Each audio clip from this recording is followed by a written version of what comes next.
Hello students, welcome to education tape academy. मैं हूं आपकी प्रज्ञा मैम और आज की वीडियो लेक्चर में हम क्लास 6 हिस्ट्री का चैप्टर 9 देखेंगे। तो चैप्टर 9 जो है ट्रेडर्स, किंग और पिलग्रिम्स है, उसका पार्ट 1 हम देख चुके हैं, जिसमें हमने ट्रेडर्स के बारे में देखा, ट्रेड और ट्रेडर्स क्या होते हैं, किंग्स के बारे में देखा, जो कोस्टल एरियाज हैं वहाँ पे जो नए किंगडम्स है डेवलप हो रहे थे उनके बारे में देखा, रिवर वैलीज के बारे में देखा। हमने देखा कि सिल्क जो है कहाँ बनना स्टार्ट हुआ, कैसे बनना स्टार्ट हुआ, सिल्क रूट क्या होता है, ये सारी चीजें हैं जो है हमने चैप्टर 9 का जो पार्ट 1 है उसमें हमने देख लिया था। तो अब जो है हम देखेंगे स्प्रेड ऑफ बुद्धिज्म देखेंगे और जो पिलग्रिम्स है, जो तीर्थयात्री हैं, उनके बारे में हम देखेंगे। तो आगे चलते हैं हम। ये सारी चीजें हम पहले कवर अप कर चुके हैं पार्ट 1 में। अगर आपने पार्ट 1 नहीं देखा है तो आप पहले पार्ट 1 देखें, उसके बाद आप पार्ट 2 को देखें। तो हम यहाँ पे देखेंगे द स्प्रेड ऑफ बुद्धिज्म। तो इसके पहले हम ये जो स्ट्रक्चर है इसको देख लेते हैं। ये जो स्ट्रक्चर है सांची स्तूपा का स्ट्रक्चर है, the structure from stupa at Sanchi. तो यहाँ पे the sculpture carved this to indicate. तो यहाँ पे जो एम्प्टी सीट है और ये जो स्कल्पचर है यहाँ पे ये दिखाया जा रहा है, ये पीपल का पेड़ दिखाया जा रहा है और ये नीचे में कुछ भी नहीं है। तो यहाँ पे जो लॉर्ड बुद्धा है उन्होंने क्या है, इस पीपल के पेड़ के नीचे ही क्या है एनलाइटमेंट फाउंड आउट किया था। उनको यहाँ पे ही जो है धर्म से रिलेटेड जो है बातें जो है उनको पता चली और वो जो बुद्धिज्म है उन्होंने यहाँ पे से उन्होंने स्टार्ट किया। तो यहाँ पे देखेंगे द स्प्रेड ऑफ बुद्धिज्म। तो बुद्धिज्म कौन, क्या, कब, कैसे हम पहले के चैप्टर्स में देख चुके हैं। अब हमको स्प्रेड देखना है इसका। The most famous Kushan ruler was Kanishka, who ruled around 1900 years ago. He organized a Buddhist council whose scholars met and discussed important matters. तो यहाँ पे है कुशान रूलर्स के बारे में हमने पहले देखा। तो इसमें सबसे इम्पोर्टेंट है कनिष्क, जिसने कब रूल किया 1900 years एगो मतलब पहले। तो इन्होंने क्या ऑर्गेनाइज किया, एक बुद्धिस्ट काउंसिल ऑर्गेनाइज किया, जहाँ पे जो स्कॉलर्स मतलब जो बुद्धिमान लोग हैं, जो लिखने पढ़ने में माहिर होते हैं, वो क्या करते थे, वहाँ मिलते थे और जो इम्पोर्टेंट मैटर्स है उसको डिस्कस करते थे। अश्वघोषा, a poet who composed a biography of the Buddha, the Buddha Charitra lived in his court. अश्वघोषा and other Buddhist scholars now began writing in Sanskrit. तो यहाँ पे जो अश्वघोषा है एक पोएट का नाम है, जिन्होंने क्या लिखा है, बायोग्राफी लिखा है किसका, बुद्धा जो थे उनका, और इसका क्या नाम है, बुद्ध चरित्र जो है वो इनके कोर्ट में ही रहा करते थे। और अश्वघोषा और जो अदर जो है बुद्धिस्ट स्कॉलर्स है वो अब क्या है, संस्कृत की जो भाषा है उसमें लिखना स्टार्ट कर रहे हैं। A new form of Buddhism known as Mahanaya Buddhism now developed.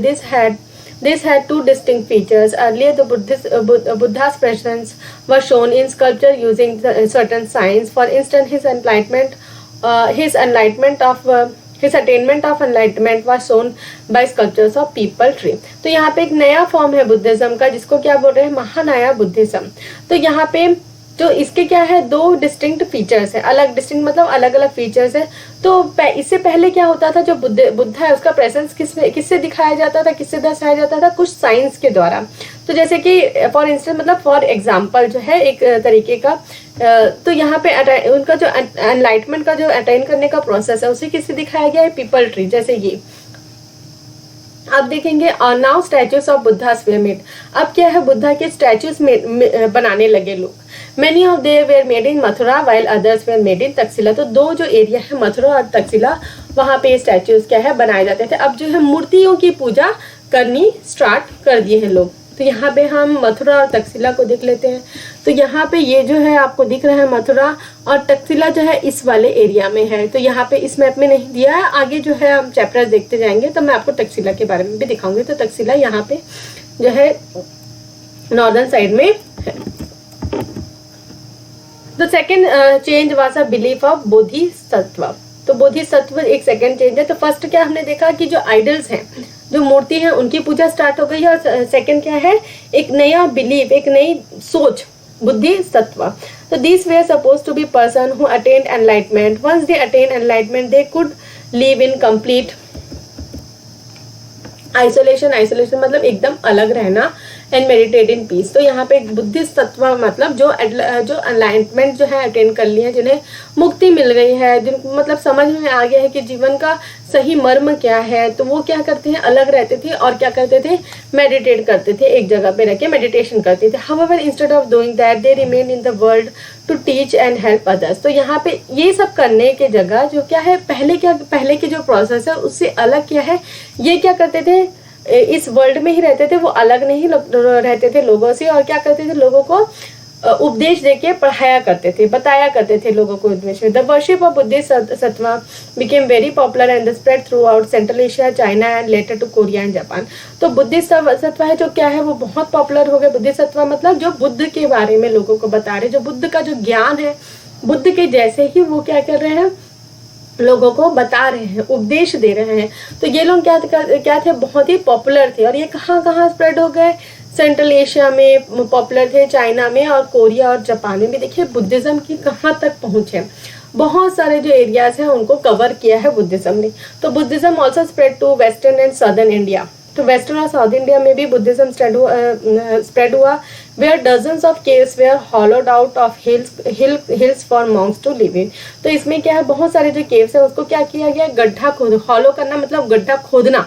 तो गड्ढा खोद के वहाँ पे क्या कर दिया, जगह बनाया गया जहाँ पे जो मॉन्क्स जो है वो वहाँ पे रह सके। मॉन्क्स मतलब जो सन्यासी बन चुके हैं।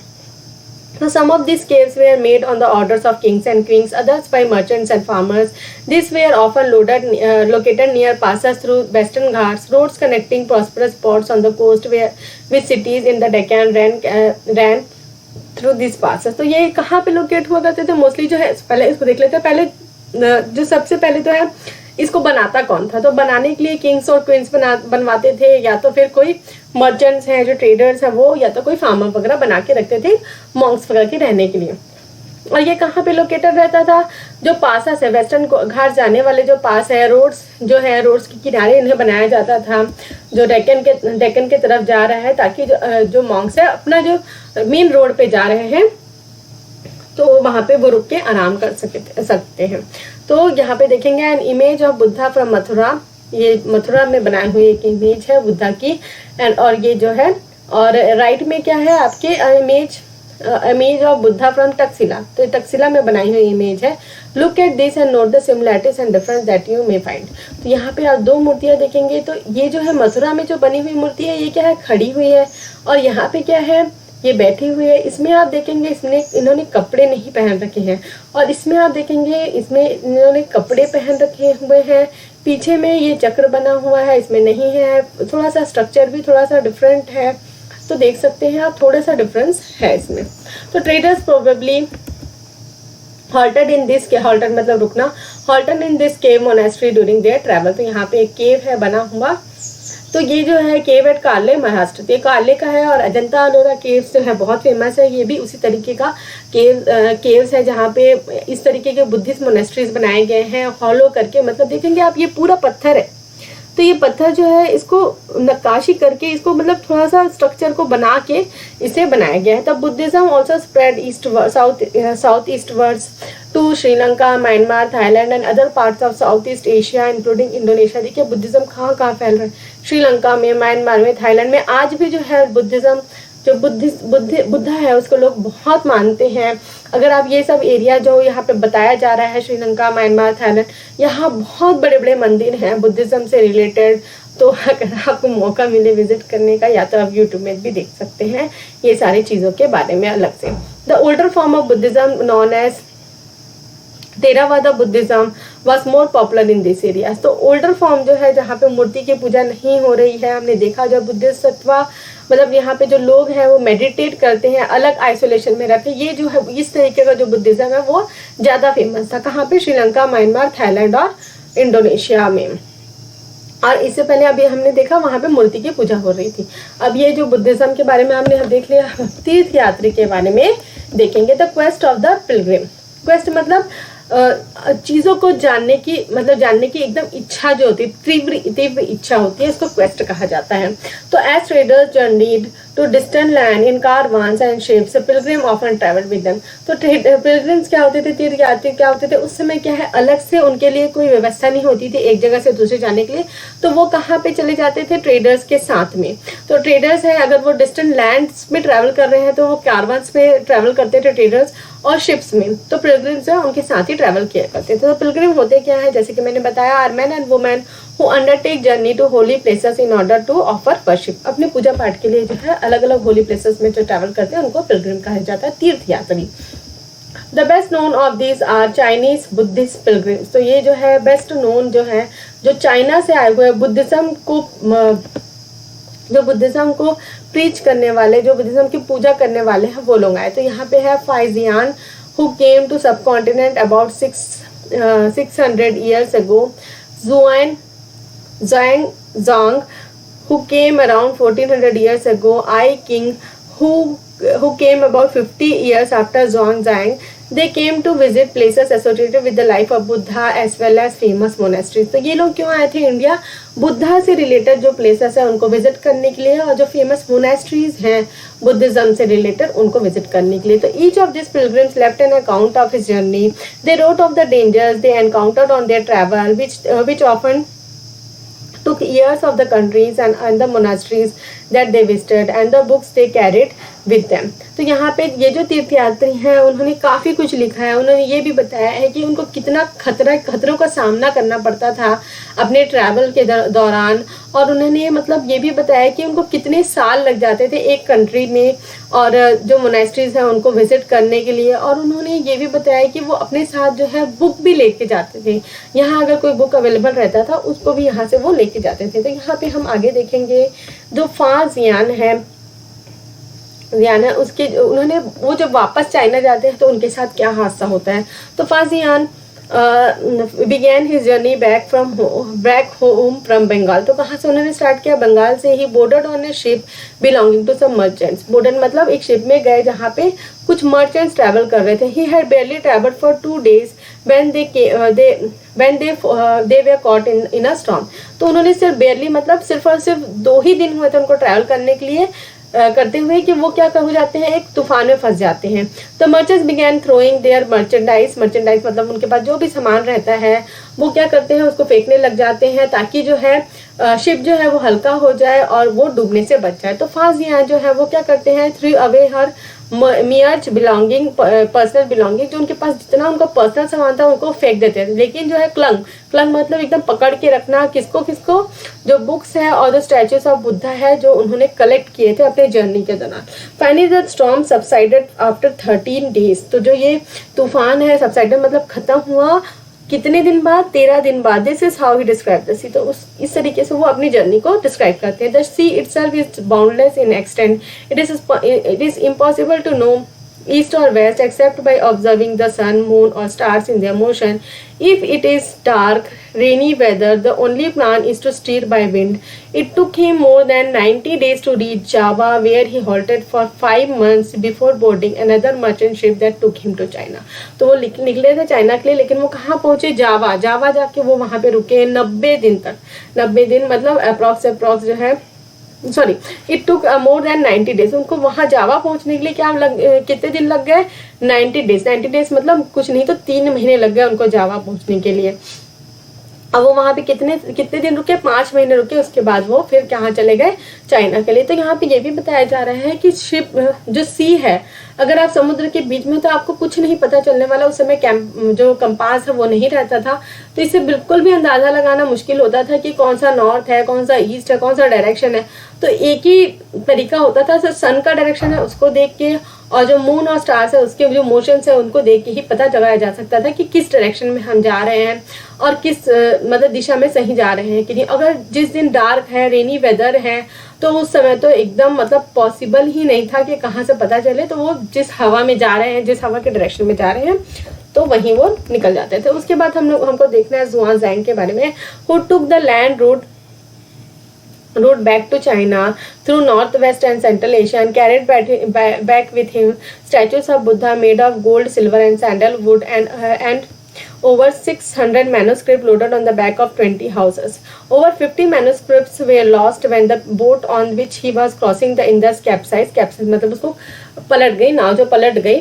He spent rest of his life translating the remaining manuscript from Sanskrit to Chinese. तो ये जो है एक और पिलग्रिम के बारे में है जो क्या करते हैं, लैंड रूट फॉलो करते हैं जाने के लिए, और वो अपने साथ क्या क्या लेके जाते हैं, गोल्ड और सिल्वर और सैंडलवुड से बनी हुई जो है बुद्धा की स्टैच्यू, और कितने मैन्युस्क्रिप्ट, 600 मैन्युस्क्रिप्ट्स, वो भी घोड़े में लदा हुआ.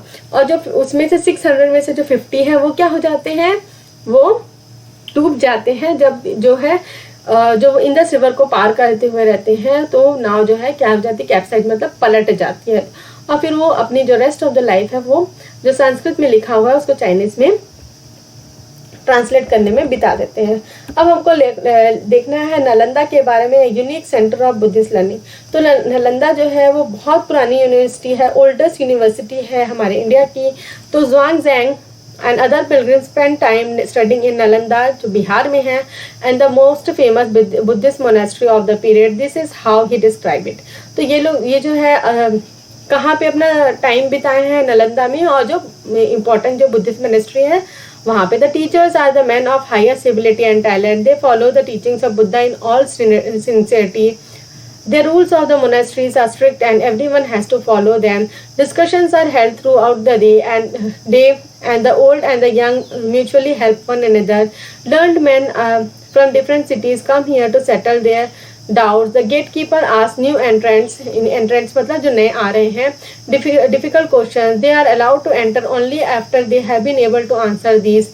6 or 8 out of every 10 are not able to answer. तो मतलब देखो 10 में से जो है 7-8 लोग तो मतलब आंसर आउट ही हो जाते थे, मतलब 10 में से 2 ही लोग जो है उनको एंट्री मिलती थी. तो यहाँ पे जो है नालंदा जो है उसके बारे में बताया जा रहा है. तो उनके बारे में बता रहे, जो टीचर्स हैं वो वहाँ पे क्या होते हैं, एकदम हाईएस्ट एबिलिटी और एकदम टैलेंटेड लोग होते थे. और वो क्या करते थे, बुद्धा के बारे में बताते थे. और जो रूल्स हैं वो सोसाइटी के, जो वो नालंदा यूनिवर्सिटी उसका क्या होता है, रूल्स एकदम स्ट्रिक्ट होते थे, सबको उसको फॉलो करना है. डिस्कशंस होते थे, जो यंग और ओल्ड है वो एक दूसरे का साथ देते थे. तो अलग अलग सिटीज़ जो है उसे जो पढ़े लिखे लोग हैं वो यहाँ आते थे और आके अपने जो डाउट्स वगैरह उसको क्लियर करते थे. अगर एंट्री जो है, जो गेट कीपर है वहाँ पे एंट्री के लिए उनको क्या करना पड़ता था, डिफिकल्ट क्वेश्चंस के आंसर देने पड़ते थे. अगर वो आंसर नहीं दे पाते थे उनको एंट्री नहीं मिलती थी. तो ऐसा होता था कि अगर 10 लोग हैं तो उसमें 8 लोग जो है वो फेल हो जाते थे, मतलब 10 में 2 ही एंट्री ले पाते थे. उसके बाद देखेंगे द बिगिनिंग ऑफ भक्ति. तो जैसे बुद्धिज्म स्प्रेड हुआ वैसी भक्ति मतलब जो हिंदुज्म है, हिंदू में भी जो है हम अलग अलग भगवान की पूजा करते हैं, तो उसके बारे में हमने देखना है. This was also the time and the worship of certain deities मतलब भगवान, which became a central feature of later Hinduism, gained in importance. These deities included Shiva, Vishnu and goddess such as Durga. तो यहाँ पे है भक्ति movement जो start होने वाला है. तो अब जो है लोग भगवान को पूजने लग गए हैं, जिसमें इम्पोर्टेंट भगवान क्या है, शिव, विष्णु और माँ दुर्गा. तो शिव भगवान के हैं बहुत सारे मंदिर है, पुराने मंदिर जो है उसमें आप मोस्टली जो है भगवान शिव और विष्णु के ही मूर्तियां ज्यादा देखेंगे और दुर्गा माँ की भी मूर्ति. तो this deities were worship through bhakti, an idea that become very popular this time. Bhakti is generally understood as a person devotion to his or her chosen deity. Anybody, whether rich or poor, belonging to so-called high or low caste, man or woman, could follow the path of bhakti. तो भक्ति का meaning क्या हो रहा है कि आप अपने मर्जी से एक भगवान को चूज कर लें और अपनी जो पूरी इच्छा है, श्रद्धा है, सारा जो है उनके ऊपर समर्पण कर दें. तो इसी को क्या कर रहा है भक्ति. तो इसमें कुछ भी बाउंडेशन नहीं है. जो रिच और पुअर है, high low caste, man women, जो भी है वो अपने तरीके से जो भक्ति का पाथ जो है चूज कर सकते थे. यहाँ पे एक स्टैचू देखेंगे हमने, विष्णु और Varaha. Vishnu as Varaha, an image from Iran, Madhya Pradesh. This magnificent statue, magnificent मतलब बहुत बड़ा statue, special form of Vishnu, the Varaha or boar. According to the Purans, Vishnu took the shape of boar in order to rescue the earth which had sunk into water. Here the earth is shown as woman. तो यहाँ पे जो है विष्णु भगवान ने एक bore मतलब सुअर होता है, सुअर का एक रूप धारण किया, जिससे वो जो है जो अर्थ सिंक हो रहा था, सिंक मतलब डूब रहा था, तब अर्थ को जो है बचाने के लिए जो है वो इस तरीके का अवतार जो है वो वो धारण करती हैं। तो उसके बाद हम देखते हैं the idea of bhakti is present in Bhagavad Gita, a sacred book of Hindus which is included in Mahabharata. In this Krishna the god asked Arjuna his devotee and friend to abandon all dharmas and take refuge in him as only he can set Arjun free from every evil. This form of worship gradually spread to different parts of the country. तो यहाँ पे जो भक्ति है उसका एक example दिया जा रहा है भगवत गीता का। तो ये एकदम फेमस है, जिसमें श्री कृष्ण जो है अर्जुन को उपदेश देते हैं और अर्जुन जो है श्री कृष्ण को अपना भगवान मानता है, फ्रेंड मानता है, भगवान मान के चलता है। और ये जो है इसमें ये उपदेश देते हैं कि हमको धर्म का पाथ अपनाना है और जो है उसके अंदर जो है बदला जो है रिफ्यूज मतलब बदला लेना जो है, और उनको ये भी वो करना है कि अर्जुन जो है उसको जो बुरी शक्तियां हैं उससे फ्री करना। तो दिस जो ये जो है वर्शिप है ये भी काफ़ी तरीके से फॉलो करी जाती है अपनी कंट्री में। Those who followed the system of bhakti emphasized devotion and individual worship of God and goddesses rather than performance of elaborate sacrifices। तो ये जो भक्ति है वो अपने जो भगवान है उसमें पूरा डिवोशन देते थे rather than performing elaborate sacrifices, मतलब बलि प्रथा से दूर रहते थे ये लोग। According to this system of belief, if a devotee worship the chosen deity with a pure heart, the deity will appear in the form of which he or she may desire. So the deity could be thought of as a human being, lion, tree, or any other form. Once this idea gained acceptance, artists made beautiful images of this deity. तो इस system, ये जो भक्ति system है उसके according क्या है, अगर कोई सच्चे दिल से अपने भगवान को पूजता है, जो भी वो जिस भी भगवान को पूजना चाहे, तो भगवान जो है उनके सामने आएंगे। तो वो जो भगवान है वो उनको दर्शन देंगे। तो जो दर्शन देंगे वो क्या करते थे, so the deity could be thought of as, तो जो भगवान है उसको कैसे दर्शन दे सकते, ह्यूमन बीइंग के फॉर्म में, लायन के फॉर्म में, ट्री के फॉर्म में और एनी अदर फॉर्म में। तो ये जो जैसे जैसे वो आइडिया गेन करते गए, जैसे जैसे लोगों को होता गया, तो ये जो डाइटीज है, ये जो भगवान है, उनके अलग अलग जो है मूर्तियां बनाने लगे लोग। अब उसके बाद भक्ति देखेंगे। भक्ति जो वर्ड है वो कहाँ से आया है, तो भक्ति comes from the Sanskrit term bhaj, meaning to divide or share. This suggests an intimate and two-way relationship between the deity and the devotee. Deity मतलब भगवान और devotee जो पूजा करने वाले हैं। Bhakti is directed towards Bhagavad, which is often translated as God, but also means one possesses and shares bhaga, literally good fortune or bliss. The devotee known as Bhakta or the Bhagavata shares his or her chosen deity's भागा। तो ये जो है Sanskrit word है, जिसका Sanskrit term जो भज है, जिसका क्या मतलब होता है, डिवाइड करना या फिर शेयर करना पड़ता है। मतलब अपना एक टू वे रिलेशनशिप है ना, जिसमें भगवान जो है उसको और भगवान को पूजने वाला, इनका क्या है, टू वे रिलेशनशिप है। तो bhakti is directed towards Bhagavat which is often translated as god. तो जो है इसमें क्या बोल रहा है कि जो भगवान है और जो भगवान को पूजने वाला है, तो ये दोनों के बीच में एक रिलेशनशिप है जिसमें वो शेयर करते हैं अपने जो मन की बातें हैं, अपना जो गुड फॉर्च्यून है उसको लेके। तो ये जो डिवोटी है इसको और क्या बोल रहे हैं, भक्ता और भगवता। तो भक्त भी बोला जाता है और जो चोजन डेटी है उसको क्या बोला जाता है, भागा भी बोला जाता है। पोयम बाय भक्ता, एक भक्त ने जो पोयम लिखा है उसके बारे में। द मोस्ट भक्ति literature tells us that riches, learning and high status do not automatically enclose a close relationship with deity. This is part of poem composed in Tamil by Appar, a devotee of Shiva who lived about 1400 years ago. Appar was a Vela, chapter 8 में हमने देखा था वेला के बारे में। The lamper with rotting limbs, the man who is regarded as low by the Brahmin, even the scavengers, even these men, if they were servants, that is devotee of him who shelters the Ganga on his long hair, that is Shiva, I worship them and they are gods to me. तो यहाँ पे वो बताना चाह रहे हैं इस poem में कि जो कोई भी इंसान है वो भगवान को पूज सकता है। तो जो ब्राह्मण है वो भी पूछ सकते हैं, और जो स्कैवेंजर्स हैं मतलब जो गंदा काम करने वाले हैं, जो कूड़ा कचरा उठाने वाले हैं, गंदगी उठाने वाले हैं, वो भी जो है भगवान को पूछ सकते हैं। जो सर्वेंट्स हैं वो भी भगवान को पूछ सकते हैं, who shelters Ganga in long hair, मतलब भगवान शिव को पूछ सकते हैं। तो यहाँ पे छोटी सी स्टोरी पोयम बताया गया है। Because the deities were especially special, this images of the deity were often placed in special homes places home places that we describe as temple. You will learn more about these temples in chapter 11. Bhakti inspired some of this best expression in art, sculpture, poetry and architecture. तो ये जो deities हैं इनको special जगह में रखा जाता था, जैसे सबको पता है आज भी है। जो भगवान है उनकी मूर्ति को स्पेशल जगह में विराजते थे, तो उस जगह को क्या बोला जाता है? टेम्पल, मंदिर। तो ये जो भक्ति है वो इंस्पायर्ड किससे इंस्पायर्ड थी? तो एक तो स्कल्पचर हो गया जहाँ पे मंदिर वगैरह जो बनाए, मंदिर वगैरह जो है पोएट्री से थे और आर्किटेक्चर से। तो Hindu, the word Hindu like the term India is derived from the river Indus.